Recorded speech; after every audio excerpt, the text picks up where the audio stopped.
Hello and welcome to Business Incorporated live on Channels Television. Coming up in the next 25 minutes. Eskom Holdings implements severe level of power cuts to prevent total collapse of South Africa's electricity grid.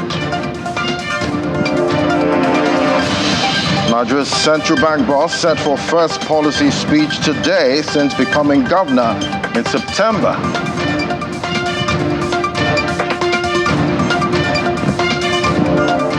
And Kenya secures $4.43 billion IMF support while shifting loan strategy.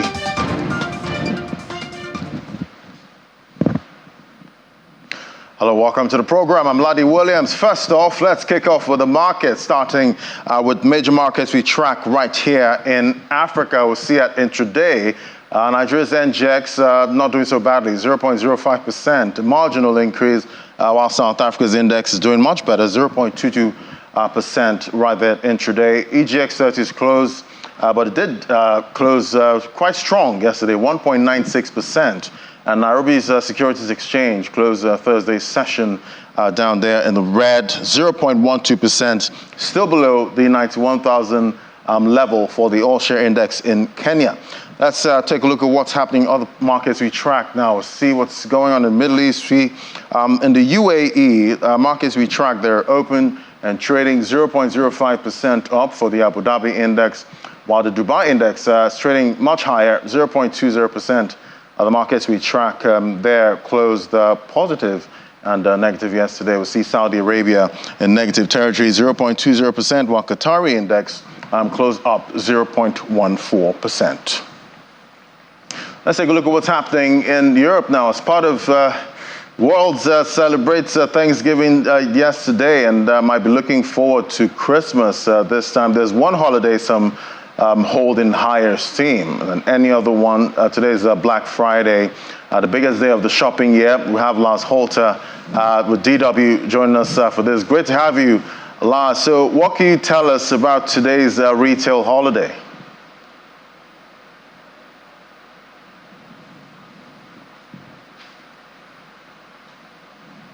Yeah, thanks for having me, Ladi. Well, obviously this all started in America and not even as a big event. The term Black Friday was coined simply because the retail sector noticed that often that first day after Thanksgiving, a long weekend and heading right into the Christmas shopping season, was the first day of the year that they actually made a profit, got into the black, so to speak. So that particular day has become a phenomenon spreading around the globe, and now, of course, it's one of the biggest marketing events anywhere. And it has spread online too. What starts on Black Friday with consumers often spending hours waiting in line for stores to open and to get their hands on select bargains continues after the weekend with Cyber Monday. That's when lots of online retailers are coming out with special bargains. For economists, the whole retail blitz is an important economic indicator. There's not much data out there that can paint such a clear picture of the consumer's financial health. Are people spending, or are they keeping their wallets under lock and key? In most countries, up to 2/3 of the economy are consumer-driven, so anything we can learn on Black Friday is actually relevant. Yeah, quite relevant. But what kind of numbers can we expect this year? Yeah, that's the million-dollar question. In recent years, shoppers were going pretty strong, powered by a solid job market and steady wage growth. However, analysts have long warned that this trend has been overstretched and that it has to come to an end at some point. Higher prices in the grocery aisle are a problem still. Higher borrowing costs. That all puts pressure on large parts of the population. Looking at the U.S. as the world's largest economy, consumers have been exposed to dwindling savings, increased credit card debt, and of course, still stubborn inflation rates. The retail sector saw some weakness in October, no surprise there, and the National Retail Federation, the largest trade group in the US, expects shoppers will spend more this year than last year, but that the pace of growth will slow given the economic uncertainty. The group has forecast that US holiday sales will rise between 3% and 4%, and that would be a lot weaker than last year's 5.5%. And a similar trend is expected in many European countries. Numbers will be out early next week, so I guess we'll talk about it then. Right, definitely looking forward to those numbers. What else are investors looking at in today's market in Europe? Wall Street was closed yesterday due to Thanksgiving. There was not much guidance from abroad for Asian markets today. Japan traded up now with mostly auto shares performing really well. Toyota, Mazda all up. In China, markets are down a bit. That's after some weak economic data. China, of course, still seeing economic weakness with trouble in the real estate development sector, putting pressure on everything else. Interesting news out of China is coming from German car maker Volkswagen. They want to build electric cars on a new platform. They are starting in 2026. They're building it mostly relying on Chinese suppliers to lower costs and to eventually win back market share previously lost to China's BYD brand. All right, thank you so much, Lars, for the update. Thank you. All right, now let's take a look at other stories. Now, Eskom Holdings has implemented a severe level of power cuts to prevent a total collapse of South Africa's electricity grid. As today, in a statement, Eskom says due to the shortage of generating capacity and emergency reserves, the utility company will implement so-called Stage 6 load shedding, taking 6,000 megawatts of the system to prevent an overload of demand. The return of this level of electricity rationing is a step backward for South Africa's government that's prioritized stabilizing the system. Eskom last reached Stage 6 in September. Warmer weather in the southern hemisphere during the current month results in less electricity demand with that level, and is expected to last until Monday. We'll definitely be getting more reports from South Africa as they come. And to the oil market now, Brent futures rose in early trade today, reversing losses in the previous session as traders speculated on whether OPEC Plus would come to an agreement on further production cuts. Brent crude futures gained 29 cents, about $81.71 a barrel, after settling down 0.7% in the previous session. US WTI slid 38 cents to $76.72 a barrel from its Wednesday close. And there was no settlement for the WTI on Thursday, as it was a U.S. public holiday. Both contracts are on track to mark their first weekly rise in 5, supported by expectations that OPEC Plus, led by Saudi Arabia, could reduce supply to balance the market into 2024. All right, we'll take a quick break now. When we come back, we get more conversations from business, corporate, and that's in a moment. Just stay with us.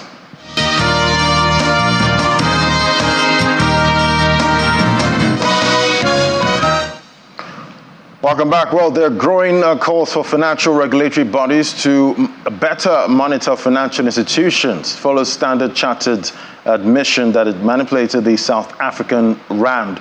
The bank has been fined 42 million rands for the misconduct. Joining us now for analysis is Craig Stoer, General Counsel at Yellow Card. Great to have you on the show. Nice to be here. Thank you very much. So in light of the alleged manipulation of the rand by banks in South Africa, how can customers be more in control of their finances and potential impacts? Yeah, well, I think, look, to start out, I'm not the expert on South Africa. I see what's happened there and in a number of other places, right? It's not new. We've had LIBOR scandals. We've had Forex manipulation in the United States and things like that.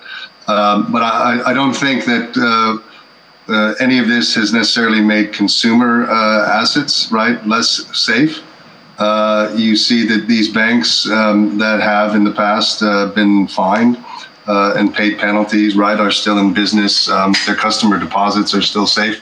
So I think from a consumer standpoint, I don't know that I'd be that overly concerned about it. Of course, from a competition commission standpoint and a regulatory standpoint, I think there's different issues there. Are there risks in digital finance? We're potentially seen in traditional finance banking systems now. Are there any risks to digital financing? And are there ways to mitigate this risk at this time? Because, going by what we're seeing right now with traditional finance, we're also seeing problems with digital finance. How can we mitigate this risk?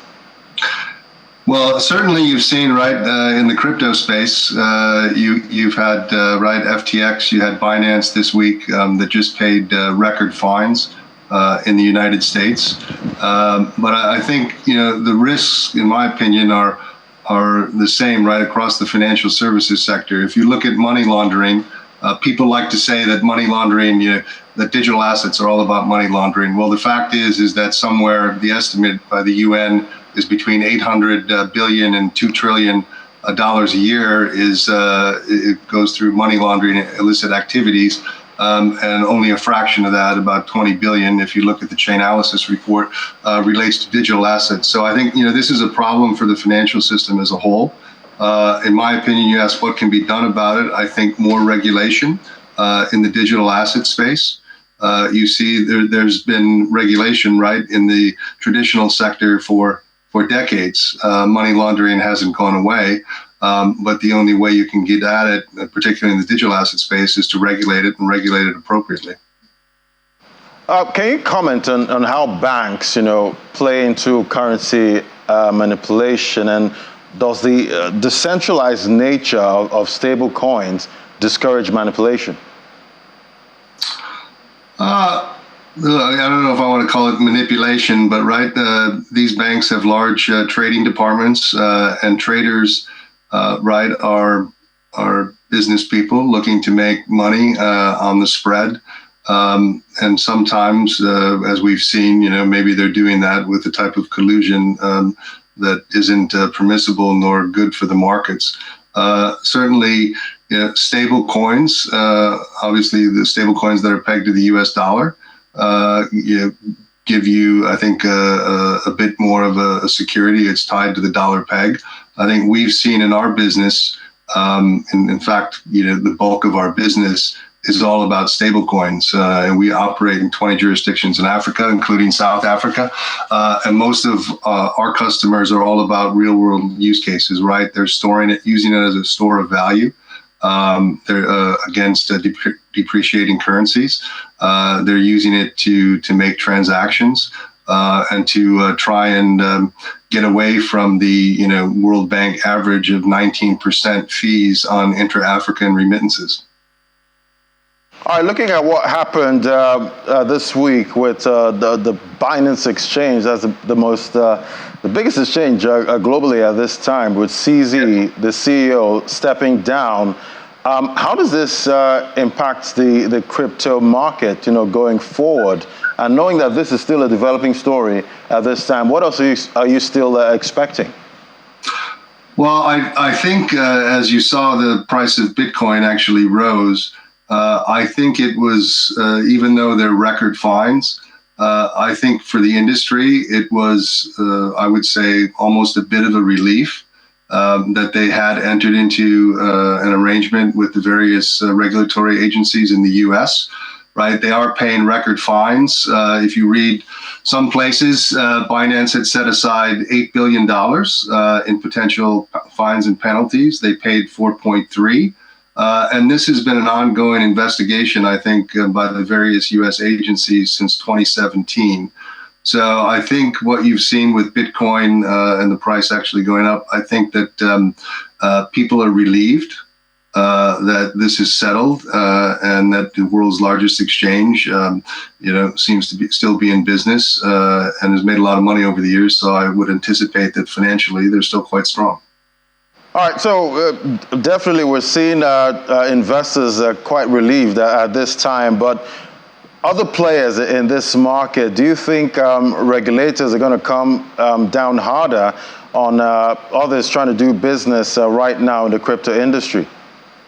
I do indeed. I think if you look at what happened there, right, I think 3.4 billion of that fine was to U.S. FinCEN for money laundering. Another 968 million was for violation of OFAC sanctions. At least what's come out in the press doesn't seem like the compliance team there was taking their responsibilities seriously. The chief compliance officer was also fined. They've placed a monitor, or have an order for a monitor to be placed at Binance. So definitely the United States is very serious about this type of activity and following the sanctions and money laundering laws.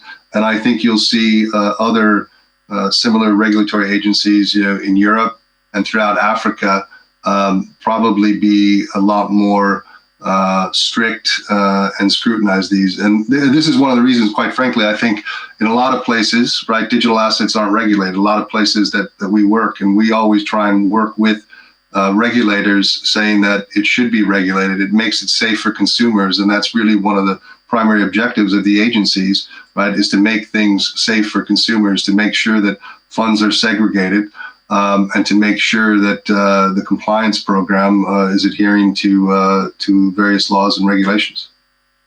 All right, we'll leave it there now. Thank you so much for coming on, Craig Storer, General Counsel at Yellow Card. It's great having your perspective today.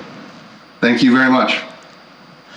All right, let's look at other matters now. According to data from Gartner, a research and advisory firm, the global cloud computing market is expected to reach a staggering $591.8 billion in 2023, up from $490.3 billion in 2022. A forecast to grow an impressive 20.7%, surpassing the 18.8% growth forecast for 2022. Let's get a sense of how Africa and Nigeria is positioning in this market. Joining us now for this conversation is Adora Wodo, founder of Nexuscale and a senior software engineer, joining me right here in the studio. Great to have you. Good afternoon. Good afternoon. So quite interesting, the growth we're seeing in the cloud computing market at this time. Talk to me about how Africa and Nigeria is playing into this market. We're not where I would like us to be, if I'm being very honest, because I have lofty dreams and goals, and I see that we can be well positioned in the market. But I also understand that beyond the dreams that you have and beyond what you actually want, there is reality and the current state of things, the current state of the economy, the current state of the infrastructure that we have, and that obviously plays into what we can do. But when you see ADC, that's like African Data Center, and you see companies like Mont as well, trying to also position themselves to be those data center powerhouses in the region, it does a lot. Obviously, in other parts of the world, I'm going to use in America, for example, you have the Azures and the AWS, and you have the Googles and IBMs and Oracles, and there's so many. I can go on, and even the smaller ones, well, not so small, but the other ones like DigitalOcean, for example.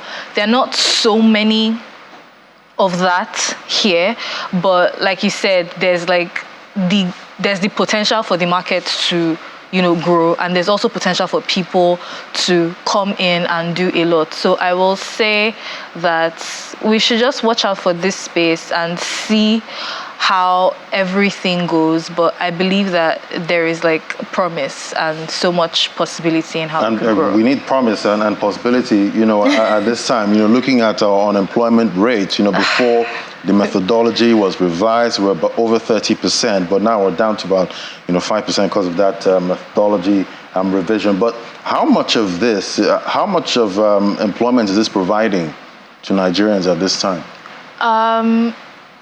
There are different things, and it's like how I say these things. It's like when you create a new solution to solve a particular problem, what is ironic and also kind of good is that you create more problems in the process. And what this means is that you create more opportunities. So now that you are seeing everyone moving to the cloud, and the cloud is basically being able to rent computing to people. Think about how you rent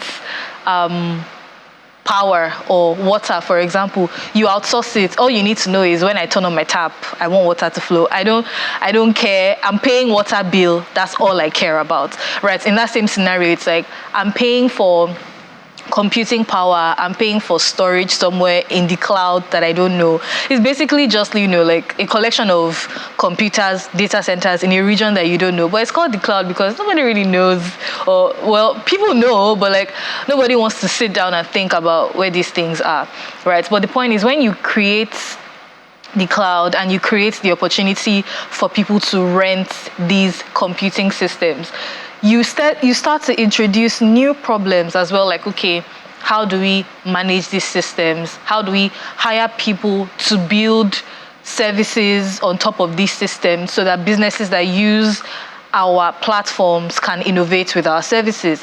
How do we make these systems more secure? How do we create support for these systems? So if people have issues, they can reach out and we can answer them. How do we always make sure that our data centers are up? How do we always make sure that the services running on our own cloud systems that, the companies that are using us are using stay available and reliable? So there are so many things that you have to think about. Looks like a lot of work. It's a lot of work, and obviously there are a lot of opportunities and a lot of people you are going to hire to make sure that these things stay up and running. This is me talking from the cloud provider's perspective.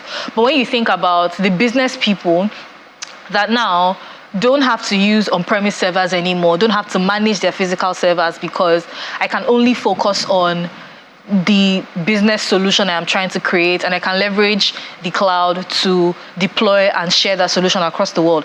When you are talking about those kinds of people, you now start to look at the opportunity for them to focus on what's important, for them to save money and not, have to hire different kinds of people that they don't necessarily, or that they are not meant to need at the early stages of their business. So it helps them, cut cost, essentially, if you think about it that way. Why we saw during COVID, a lot of people were, or after COVID, people were let go from a couple of tech jobs.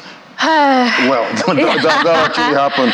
But talk to me about salary expectations. Now, looking at that value chain when it comes to cloud computing, how attractive is it? I think it's pretty attractive, and the way, with everything that is currently happening, when you think of like the current state of the industry, there are three things that people would mention, right? You'd hear people mention data. When you hear data, you're talking about, the data engineering space, which also sort of comprises of the AI/ML space as well. You hear people mention security, and you'd hear people mention the cloud. Those three things stay constant, because regardless of everything happening in the industry, the internet is booming at the moment. Everything and everyone is on the cloud in obviously, different ways. When we start going technical and talking about cloud service models, people are building SaaS-based companies or SaaS-based products.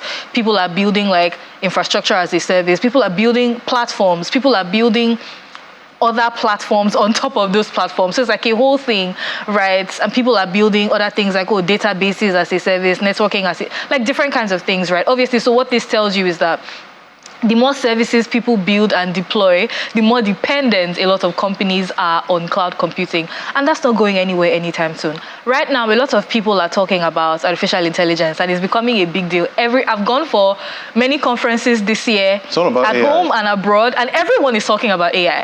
Right? And if you're talking about AI, that's great. When I was in the university, I did a couple of things with AI, and I trained a few AI models on my local computer. But that's for me and myself on my local computer. If you are going to do things to scale, you are going to train these models somewhere.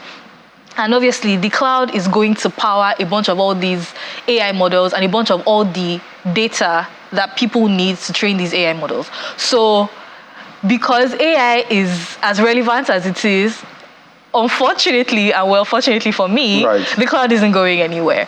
And because the cloud isn't going anywhere as well, security has now become a lot more important than people thought it was in the past, because now everything is on the cloud, and if you're not careful and if you're not compliant and you don't do things the right way, apart from it's being easy for attackers to get to you and get to your business, you can also have like compliance or regulatory issues. You could get sued or fined just because you didn't do something right. So yeah, that's what I'll say. So much to unpack there. Definitely we've run out of time at this time, but we'll definitely revisit the conversation, going forward. Thank you for coming on, Adora Nwodo, founder Nexus Scale. It was great having your perspective today. Thank you. All right, let's take a look at our stories now. See, Kenya is set to receive a significant financial boost with the International Monetary Fund providing a total of $4.43 billion for support, starting with an installment of $682.3 million in January 2024. This move comes after the country passes stringent reviews under the extended fund facility and extended credit facility programs. All right, that's the show today. Thank you so much for watching. Don't forget, you can watch us again on our YouTube channel. Also visit www.channelcv.com for more updates from me and the team right here in Lagos. It's bye for now.